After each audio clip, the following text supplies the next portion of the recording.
Hello everyone. I welcome you to this PS4 Basics training session where today we are going to look into how service awareness and deep packet inspection works in PS4.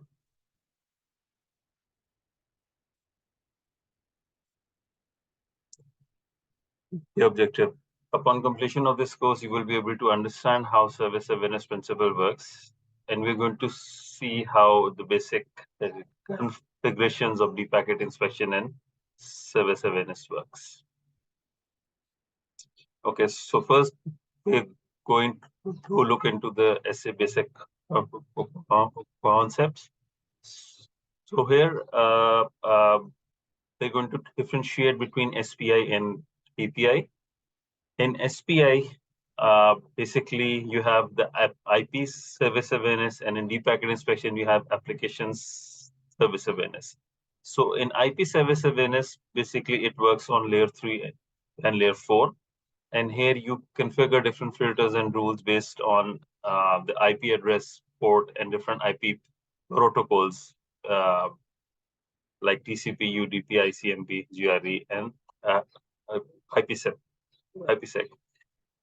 Can we talk about applications service awareness? So that basically works on your layer 5, layer 6, and layer 7. And if you need to configure different rules pertaining to different URLs, different applications, and all that, so you're going to configure your applications service awareness rules.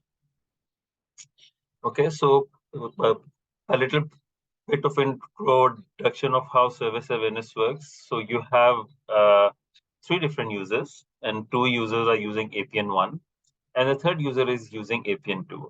And all three users get access to the PS4 services via UGW, and passing through the GGSN, they go towards the respective web server to get the required services. If you look a little bit deep inside this service flow, so user 1 is bringing in APN1, and user 2 is also bringing APN1. So inside APN1, the user profile is going to be selected based on the user MSISDN or MZ. So for user 1, we are assuming that user profile 1 is selected, and for user 2, user profile 2 is selected. So inside user profile 1, there are going to be different L3 or 4 parsing, L7 parsing, and based on that, the ultimate goal is how to charge the request and what action needs to be taken on this user request. So these two things, the CP and the AP, are basically the main things which need to be controlled in case any packet is received by the GGSN.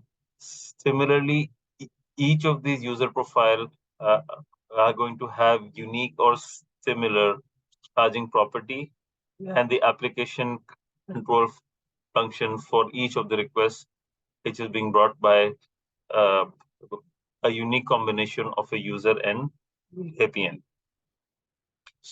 So we can have numerous user profiles configured in UGW, and those user profiles can be mapped into a single user profile group, or they can have a separate user profile group accordingly. So this is how your profile, your user profile selection works. Okay, you have an ingress, you have an incoming traffic, and based on that APN, since your APN, your user profile is mapped to your APN, so your APN selects which user profile is going to handle this, and then you have your SPI rules. So your inspection is done based on IP port and protocol L3 or 4, and then you have your service awareness configurations where you're going to see that whether any URL based or HTTP based the rules are configured, any service based the rules are configured, and the combination of your DPI and your SPI is then going to be matched, along with if there are any policies which are configured for this specific MSISDN. So that can be a PCRF policy, which can contain a flow, which can contain a rating group, quality of service gating. It can be a radius policy, which can have specific rule and user profile, and it could be a policy which is configured inside your cloud QGW. So this rule is going to be combined with this matching of your initial SPI and API, and the two things which are going to be the end result of this is your action. So what action is going to be taken on this incoming request? It could be a shipping, it could be reporting, it could be remarking, gating, quality of service update, and enrichment, and how to charge this packet. Whether it is going to be online charging, it is going to be offline charging, and then online and offline charging, whether it is going to be based on rating group, whether it's going to be based on combination of rating group and SID, and how its metering is going to take place, whether it's going to be time-based charging or whether it's going to be volume-based charging. So your any incoming packet goes through each and every step, and then you have an output packet which can either be blocked or it can be served depending on how it is charged and what sort of action is going to be taken on this packet. So, and next, we'll look into how data configuration of SA works. Okay, so this is basically considered to be a single flow. And if you can understand this flow, you can easily understand how DPI and service awareness works. Okay, so you have your user profile group. Let's move this. Okay, so you have your APN. Each and every handset has an APN configured, and it is provisioned with one or more APN in the HSS and HLR profile. So whenever you create a PDP session, you're going to bring in an APN. So each APN in QGW is basically bound to a user profile group. Okay, so it is going to be a one-to-one mapping, and then each user profile group can have numerous user profiles which are added to it. And this user profile can differentiate based on the user location.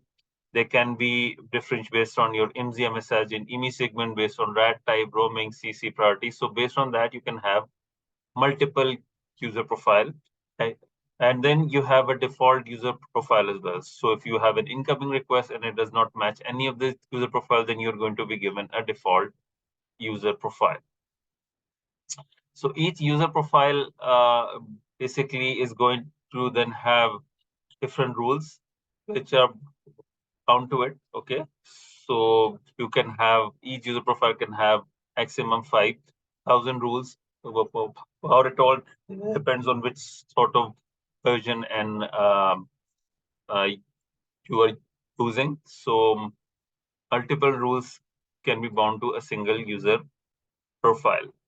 A rule basically consists of a flow filter, and it has a policy type. It may have a time range, and it definitely has a priority.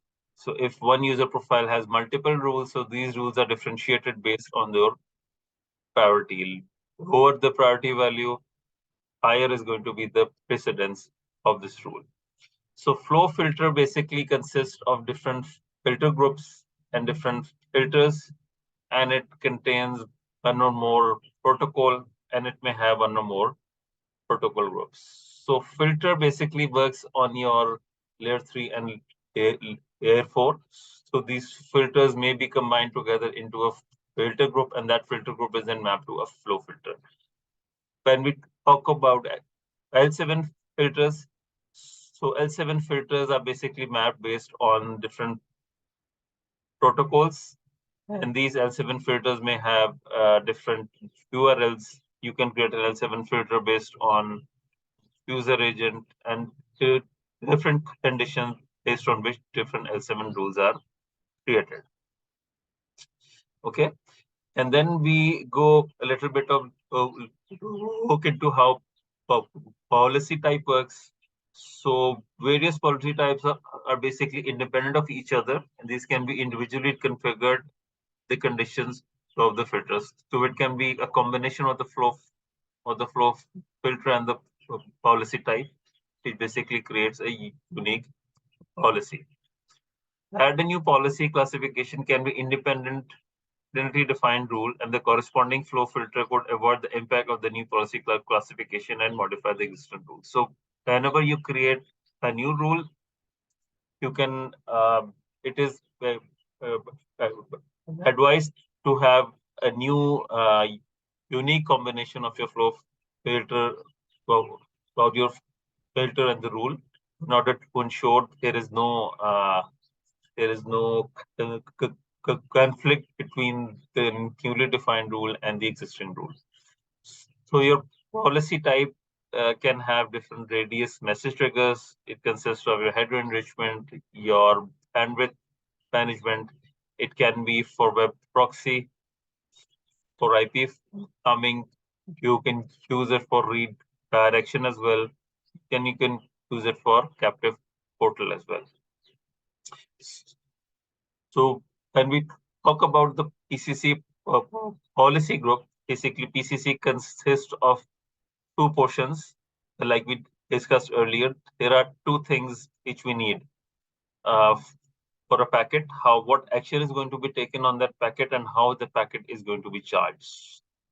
So this is basically controlled with your PCC uh, policy group. So action is charging, which is strongly related to PCC standard configuration PCC and keeping the original planning. Okay, so this portion, basically your PCC policy group consists of your signaling charge property. It may have different quality of service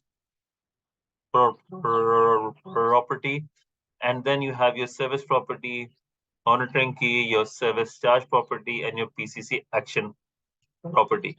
So your service charge property is responsible to determine how your packet is going to be charged, and your PCC action property is going to be determined that what action needs to be taken.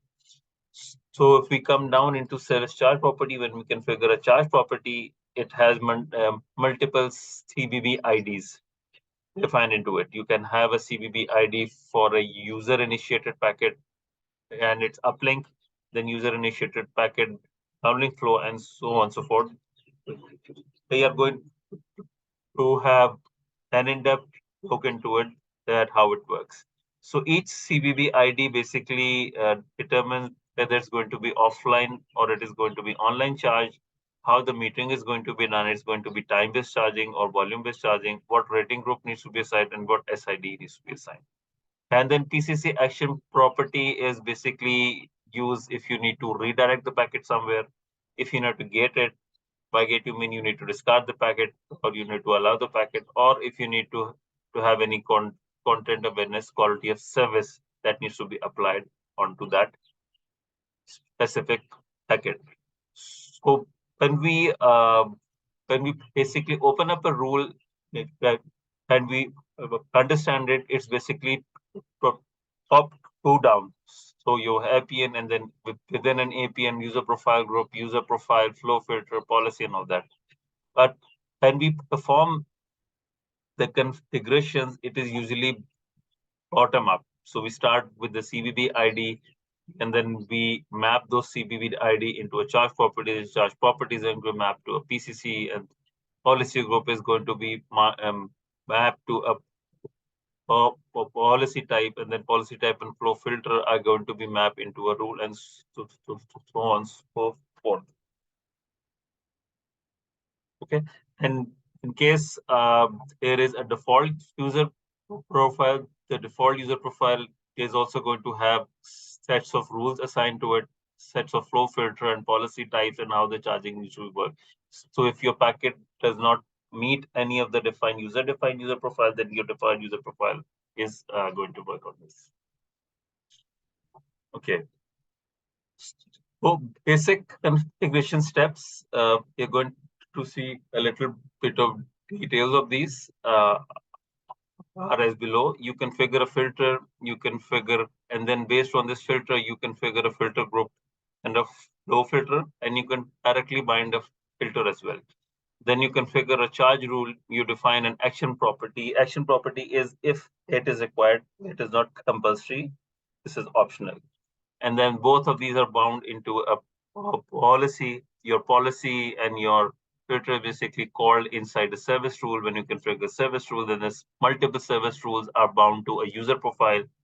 Multiple user profiles are bound to user profile group, and then user profile group is bound to an APN. So these are basically the configuration steps which need to be executed in order to bind to create a one user profile which needs to be bind with an APN for services to work. Okay, so next we're going to look into how a user profile is created and what is the description of a user profile. Okay, so as we checked, one APN can be bound to one user profile group, and one user profile group can have different user profiles. Okay, so what is a user profile? A user profile indicates the subscriber groups that the subscriber belong to. Based on the APN, mapping of the APN, the carrier for the device subscriber group based on their service policies configured in the user profile. And carrier provides service-related charging policies to the subscribers. So you can have one user profile for one specific service and a different user profile for a different specific service. Or you can configure one user profile for a certain location and a different user profile for a certain locations. So that all depends on what is the requirement of your client and your customer. The user profile group is mainly used for switch between the user profile when a subscriber is online. So you can switch between the different user profiles. For example, if you are in a certain location, you will be assigned user profile 1. If you change your location, you're going to be having a different user profile. So all these are bound into a user profile group. A user profile is bound to a user profile group. If the charging characteristic is used to select the user profile, then the charging characteristic of the common policy in the user profile is not available. And your user profile can also function as a charge rule based in for PCC. So when you send a request to PCRF, the PCRF initially, in response to your initial request, PCAI, it is going to send this user profile name. So this user profile is it a case where all your policies are created in the PCRF, and then PCRF and your UGW acts as a PCEF. So PCEF has all the user profiles configured, but PCRF informed that okay, which user profile needs to be executed in response to a certain request. So when you took into a trace, the CCAI, which is the response from PCRF towards GGSN, you're going to see the rule name provided by the PCRF is basically this user profile. And this user profile is then going to be different policies and rules in this user profile are going to be executed by your GGSN acting as a PCEF. Yes. Okay. So a user profile overview. So you can have numerous APNs, okay, and then each APN is going to have user profile group assigned to it. So this one, basically this APN has a user profile group, and this has priority 1, and it has an IMSI and MSIGN segment, which is segment 1. Then your next one may have IMSI segment 2, and then you can differentiate it based on its RAT type, like user profile 1 can be for UTran, user profile 2 can be for EUTran, or you can differentiate it based on this charging characteristic, like user profile 1 can be for prepaid, and user profile 2 can be for postpaid. Okay, so you have your PDP access, and when you have your PDP access, then your local user profile is mapped. Basically, this is what is configured inside your EGSN. So based on your PDP access, the PDP brings in your MSISD and it brings in your IMSI, your RAT type, and your homing status. And then based on that, one user profile is selected. And then based on this PDP access, your request may go to your AAA server and your PCRF. And your PCRF may give a user profile name, which is basically going to be your charging rule based name. So based on that, so based on the combination of these two, the priority you are going to obtain a specific user profile. In case there is mismatch between the locally configured user profile and the one provided by the PCRF, in that case, the priority of the user profile returned by the radius server of PCRF is higher than that of the user profile bound to the APN. So if you have one specific profile bound to an APN, but PCRF provides user profile 2, so you're going to implement the policies under user profile 2, because the ones that are provided by the PCRF and AAA servers has higher precedence. Okay, the user profile can be obtained from AAA or PCRF or from local mapping. The local mapping is differentiated based on your APN, IMSI, MSIG, and segment, RAT type, and roaming statuses. So this is basically how your user profile is selected. Okay, right. So you have another example of this. You have a PDP access, and then based on this PDP access, you have a list of APNs. So which APN was brought in this PDP access? Based on that, you're going to select that, that APN, and then you are going to select the policy based on which RAT type, which MZMS agent segment, and what was the roaming subscriber status. So based on these, one policy is going to be chosen, and that is going to determine that which user profile is going to be assigned. And then different user profiles have different priority. So for example, you bring in APN1, and based on APN1 and different and the specific IMSI segment, RAT type, and roaming uh, characteristics, that results in both of these user profile. User profile 1 and user profile 2, both of these contain all these conditions. So in that case, your priority is going to determine which user profile is going to be selected. So when multiple conditions are matched, select the user profile with the highest priority. And in case no conditions are matched, then you have a default user profile which is going to be selected, and all the policies and rules and each and everything accordingly are going to be implemented accordingly. Okay, so how to configure a user profile? Here we can take an example that the APN is test APN. Let me just add a pointer as well. Okay, so the APN is, we are assuming it's test APN. The user profile group is test APN user profile group, and the user profile is test user profile. Okay. So based on the service packet, there will be the user will use the APN to match local policy, not support PCR or AAA. Okay. So our requirement is that we need to match this APN to a locally mapped policy. Okay. So we add a user profile. So the command is add user profile, and you select any user profile name. And then you add a user profile group with any name. And with this command, user profile binding, you are going to bind your user profile with your user profile group name. And then addition of an APN is simple, add APN. And by APN user profile group, you're going to bind this APN to this user profile group. So your user profile is bound to your user profile group, and user profile group is bound to your APN. And then your user profile is, as we're going to see later, is going to be bound with different rules, and each rule is going to be bound with different filters and policy group and all that. So we'll see that a little bit later. Okay. So next we're going to see a little bit on how your flow filter description works. Let me just revise where we are. So we looked into how the user profile group and the user profile works, and now they're going to start working on how your flow filters and your filters work. Okay. So, okay. So you have a flow filter group, and each flow filter group can have multiple filter groups assigned to it, and it is mapped to a certain protocol, and it can have different protocol groups as well. So combination of these are going to be incorporated into a specific flow filter group.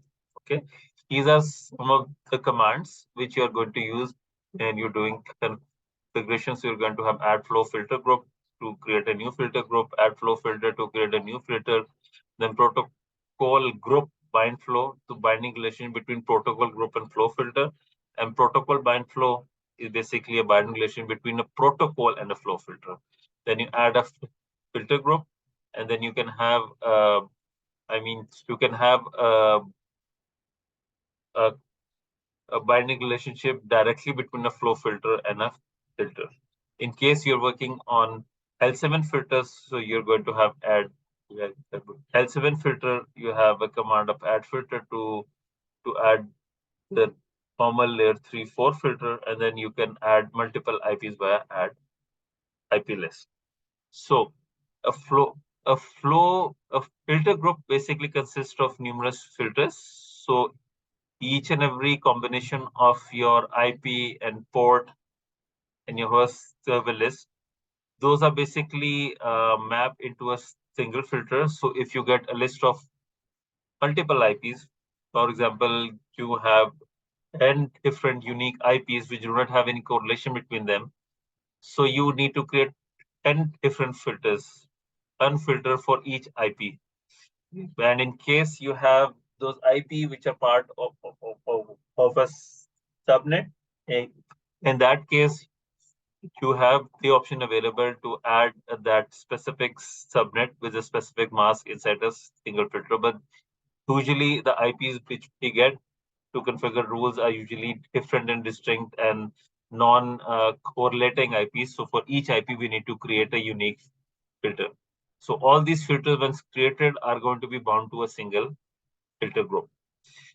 The same goes for layers 7 as well. If you have different URLs or different protocols which needs to be basically created into a filter, so you're going to create a separate L7 filter for each of these. And then these L7 filters is going to be mapped to a specific protocol. If the protocol is going to change, then your L7 filter and protocol combination is going to be changed. And then you're going to create a protocol group, which basically consists of numerous protocols. And then combination of this flow, your filter group protocol and protocol group is going to be determined which flow filter group is going to be used for that specific rule.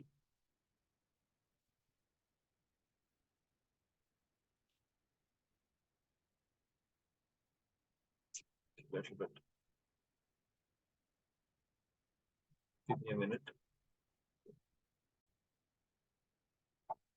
Okay, so how to configure a flow filter? Based on your service package list, the filter group configuration to support PCR header enrichment. Basically, this is an example of how the configuration. So we need we're going to create one L3 filter, which can be any to any, and then we're going to configure one L7 filter, which is corresponding to this specific URL.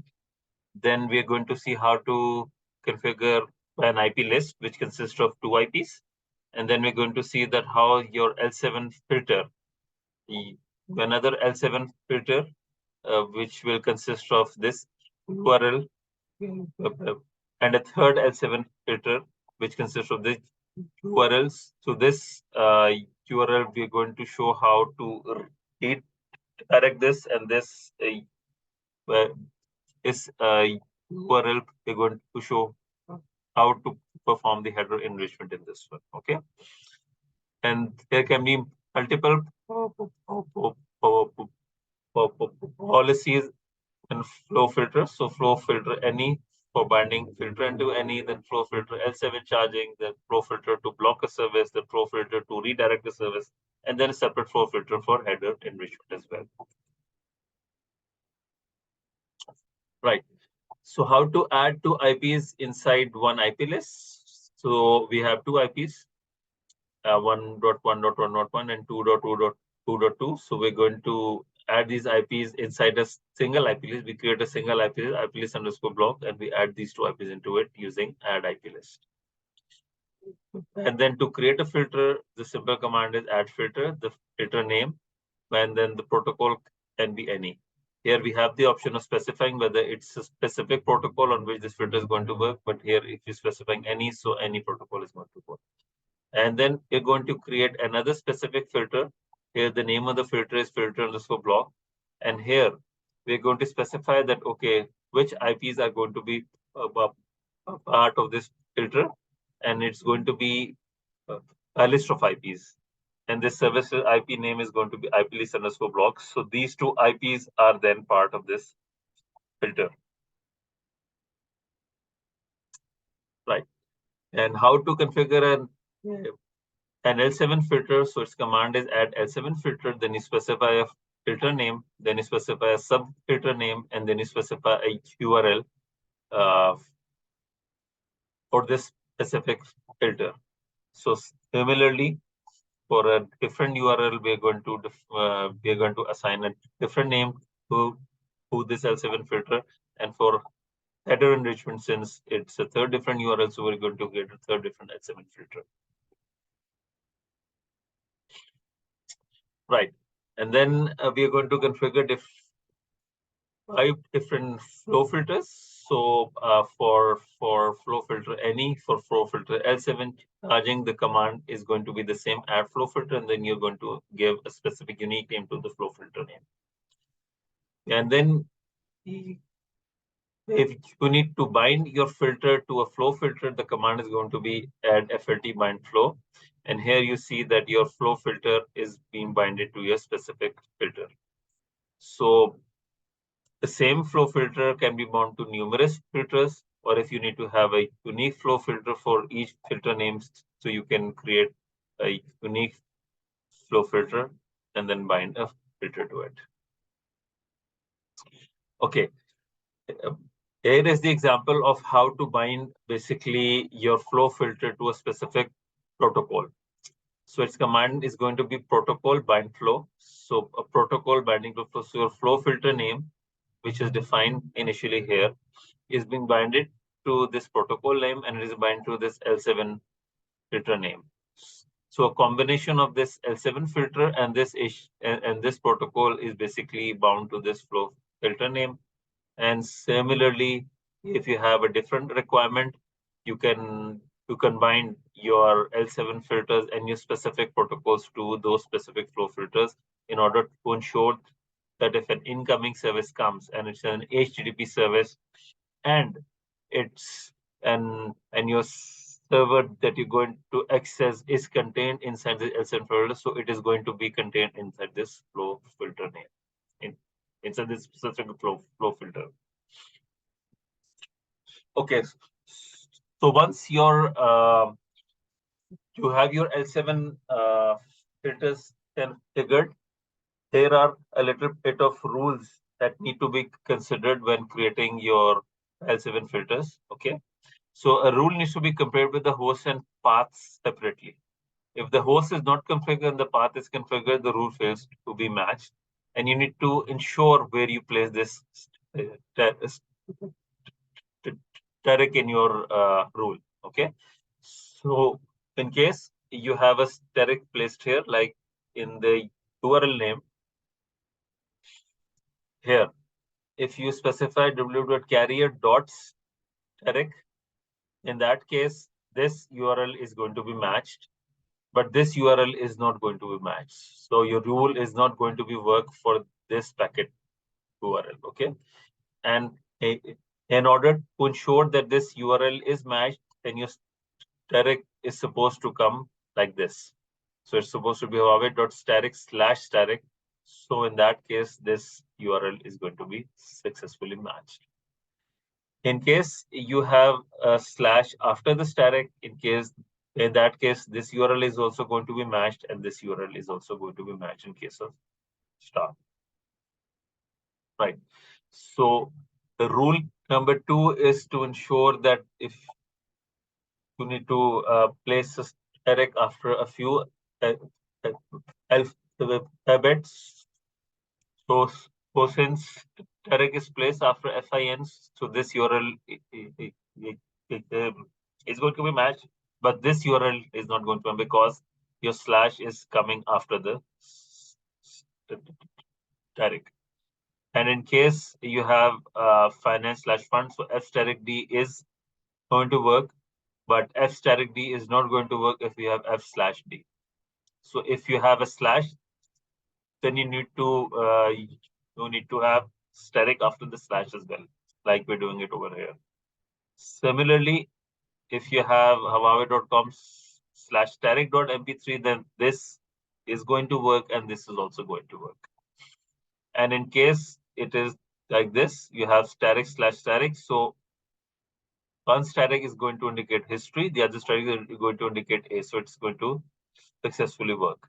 And then history ode slash A is going to work, but book slash a.pdf is not good because the requirement is 2 statics and you're just giving only one path in it, so it is not going to work. And rule matching 3 is for your if you place a static before your URL, so what is going to work and what isn't going to work. Like if you place a static before, then your www is going to be accepted.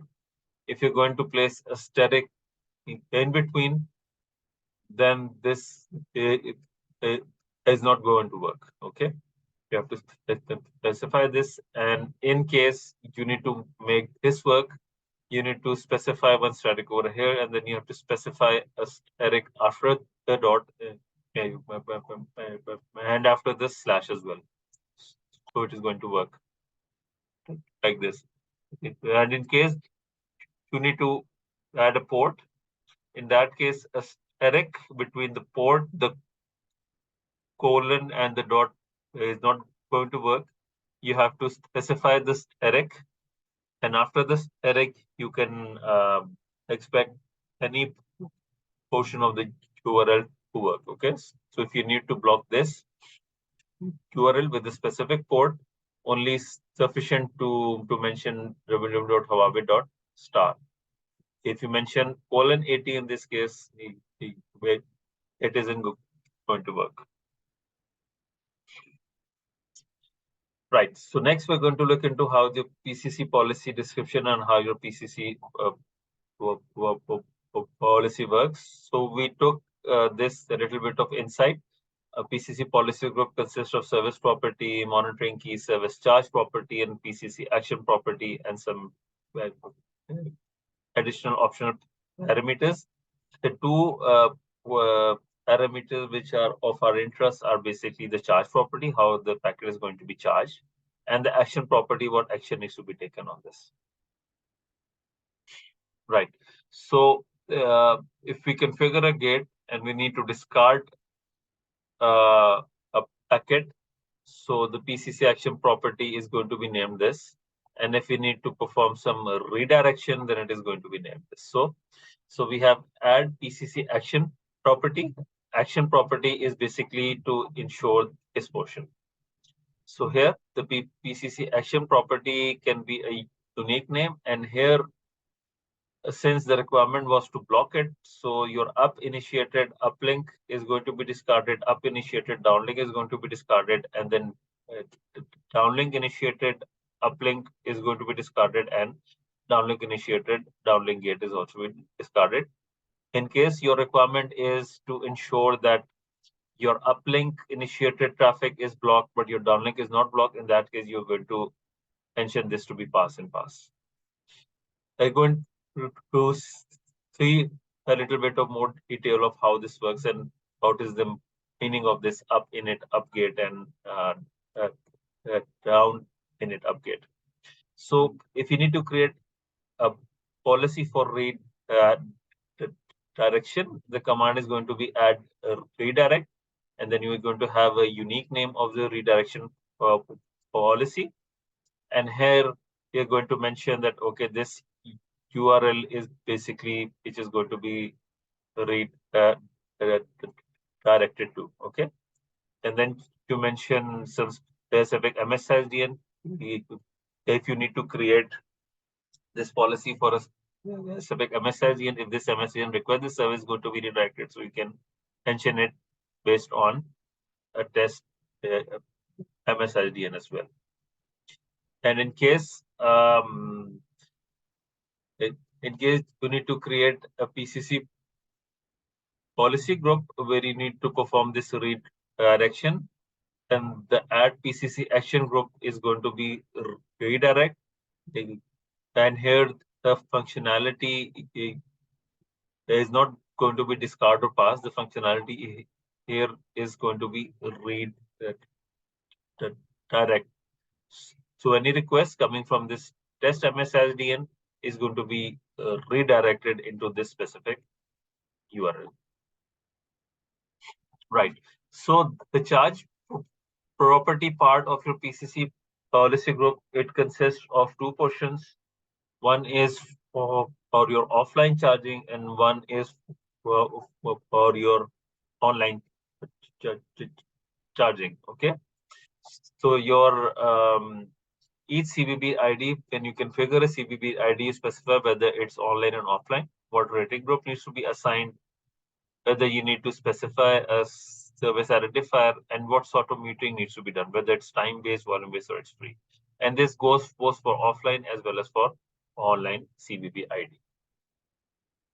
Okay, so this is the better understanding of how does up initial and down initial means. So in this, the up initial and up initial, and here we have down initial and down initial. So up initial means that any service that is initiated from the MSIGN is known as up initial, and the service that is service flow initiated from the PDN from the service side is known as down initial. So your MS initial can have an uplink packet and it can have a downlink packet as well. Similarly, PDN initiated can have an uplink packet and it can have a downlink packet as well. That is the case. We have four combination. So MS initiated uplink, MS initiated downlink. This is PDN initiated uplink packet and PDN initiated downlink packet. So we have these four combinations based on which we need to charge the packet and perform some specific action accordingly. Right. So if you're adding a CBB ID, for example, we are adding layer 3, layer 4 CBB ID and layer 7 CBB ID and a redirection service CBB ID. So we add a CBB ID. This is the name of the CBB ID. Here we mentioned that the charging mode is offline, and it is going to be charged based on rating group. Its rating group is going to be 100, and the metering type is going to be volume. Okay. And if we need to have a different CBB ID for layer 7, so here the CBB ID name is going to change, and here the rating group is going to be changed. And the third CBB ID is going to be CBB ID redirect. Its rating group is going to be 300 as is requested. And here the charge property, we're going to define a new charge property where your CBB ID is going to be bound to those charge property. So for layer 3 and 4, the charge property layer 3, 4, here the up CBB ID is going to be the same, and the downlink CBB ID is going to be the same. So here we have the flexibility that if you need to charge the uplink packet on a different rate and downlink packet on a different charging mechanisms, so you have this flexibility available here. So you can assign a different CBB ID in case of uplink and a different CBB ID in case of downlink packet. Similarly, we create two more charge properties, one for layer 7 and one for redirect. And simply in the charge property, we are going to bind the uplink CBB ID name and the downlink CBB ID to indicate that, okay, when this charge property is triggered, how the packet is going up is going to be charged and how the packet which is coming in downlink is going to be charged. Right. So we have this requirement is to default, we have any to any traffic flow. The default RG is going to be 100 for L34, and then URL is this going to have the protocol group is going to be IM, and its rating group is going to be 200, and then a redirection is going to be from temp to carrier.com for RG300. And the fourth one is to block the traffic from 111 and 222, right? So this is how it is going to uh, uh, how the PCC policy is going to be configured. So for layer 3 and 4, you define a unique charge property. So it's at PCC policy group. The PCC policy group name is going to be unique, and here the charge property is going to be CP underscore L34, which is basically this one. Then for L7, the PCC policy group is going to be L7, and here the charge property L7 is going to be into it. Then for L34, the third one is for blocking. So blocking, the PCC policy group is going to be the same as this one, and the charge property is also going to be this one. Okay, and here no, this is action property is going to be this. Okay, the action property is this one, and the fourth one is the PCC policy group. Policy gens for redirect. The action is going to be action property redirect, and the charge property is going to be CP redirect. So here the add charge, the policy group name is going to be the same. The action property here is going to be redirect, and the charge property here is going also to be redirect. So this is how basically you bind your action property and your charge property to the PCC policy group name. Okay, so next we're going to look into how your rules work and what are the components of your rule. Okay, so we can have, so there are two types of rules. We can have a PCC policy rule and we can have a bandwidth management policy rules. Okay, so each of action in a rule, there can be multiple action, there can be header enrichment, redirection, uses dedicated filters. Okay, so for each specific action, we need to define a specific filter for that.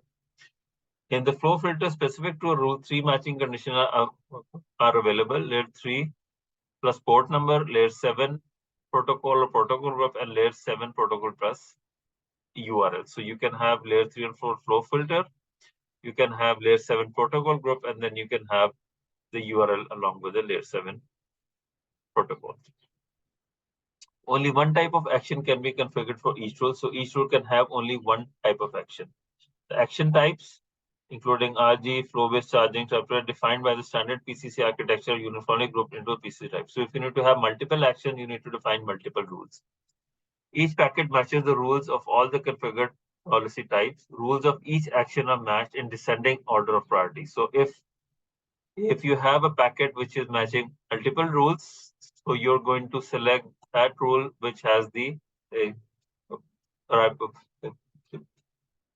highest priority. Okay, the rule with the highest priority is finally matched. Okay, so rule of each action are matched in descending order of priority. So descending order, when the rule which has the highest priority is finally matched, all the rules are matched and the complete policy packet is obtained. So based on that rule, that policy is obtained. So once your rule with the highest priority is matched, its corresponding policy is basically obtained, and then all the action and all the charging is done accordingly. Right. So this is a bit more detailed understanding into it. So you have PCC action property. So PCC action property can be getting L7 redirect and quality of service update. Then PCC policy group consists of basically charge property. Your charge property will be based on CBB ID, and your CBB ID consists of rating groups and service ID or uplink service ID running. So you can charge it accordingly. And then you have your filters. You have your L4 filter. You can create a filter based on your MS IP, server IP, MS port, and server port. So once you create a filter, this filter basically consists of a combination of these three things. And your L7 filter basically consists of your URL, a combination of URL, user agent, method, and your refer correlation and any other optional informations. Okay. And a combination of these three, you have a filter, you have an L7 filter, and your protocol and protocol group. This combination is basically added to your TCC. Basically, it is matched to your uh, uh, binded to your TCC policy group. And here, your PCC policy can have charge property, it can have service property, your PCC action property we have already discussed. Okay, so so the structure of a rule, you can have an L7 rule. It's an example of this. So you can have a filter, you can have a protocol and protocol group combination, and you can have an L7 filter, and then you have a policy. Your policy can consist of PCC policy group, header enrichment, all that, time range and party. So combination of all these are going to define one specific rule. So a test rule will consist of a filter. It will have a protocol, protocol group, L7 filter, policy, time range, and priority.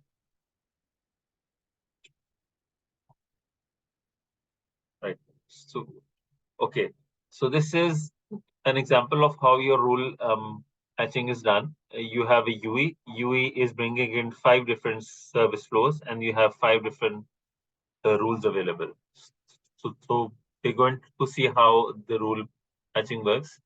The cloud UWD selects a user profile for subscriber during subscriber activation, and a user profile can be bound to multiple rules, right? So we can have multiple rules which are bound to a single user profile. So after he is receiving a flow, it compares each packet of the data flow against the layer 3 and layer 4 filters based on the MS IP address, port, and so your layer 3 and 4, basically this one, your filters in the layer 3 and 4 is basically matched. And the cloud user select the highest priority rule in each group of the user profile based on the binding relation between flow filter and rule. So your binding relation between the flow filter and the rule, the one with the highest priority is selected, and then the cloud UWD perform the action specified in those rules. For L7, after L7 information such as a URL is passed, the UWD uses the URL for layer 7 rule matching, and it again selects the highest priority rule corresponding to the flow filter and then perform the action according to this. Okay. So matching principle that works is like this. It's the relationship between layer 3 full protocol and URL is AND. A rule is matched only when all of them are matched. If one of them is not matched, then that rule is not going to be selected. If L3 or 4 rules are not configured, all IPs can be matched. Okay, so if you don't have any rules, so this rule is applicable to each and every IP address. May it be source IP address, may it be destination IP address. Rules of the same type form a group. Packets are matched in descending order of priority in the group. So if multiple rules are matched, they create a virtual group, and then in the virtual group, the one with the highest priority is selected. Rule priority is used only for matching rules of the same policy type. Rules of different policy type do not have priorities. So obviously, if the policy is going to change, then your rule priority is not going to matter for us. For policy 1, you can have rule 1. Maybe for policy 2, you can have rule 2. So these do not have any correlation between this. And based on this understanding, you can yourself check that, okay, your first flow is matching rule 1 and 5. Your service flow is matching rule 5. Third one is matching rule 2. Fourth is matching rule 5. And fifth one is not matching any rule. Okay. The final thing to do is then bind a rule to a user profile. Okay, so you add a rule binding. The rule binding is the command, and here you are binding your user profile to a rule and assigning a specific priority, and then you have a different rule, rule L7, it will have a different priority. Your third rule can be bound to the same one with a different priority. So multiple rules can be bound, but these need to be have same priority. If the priority is the same, in that case, the rule that was bound earlier is going to take effect.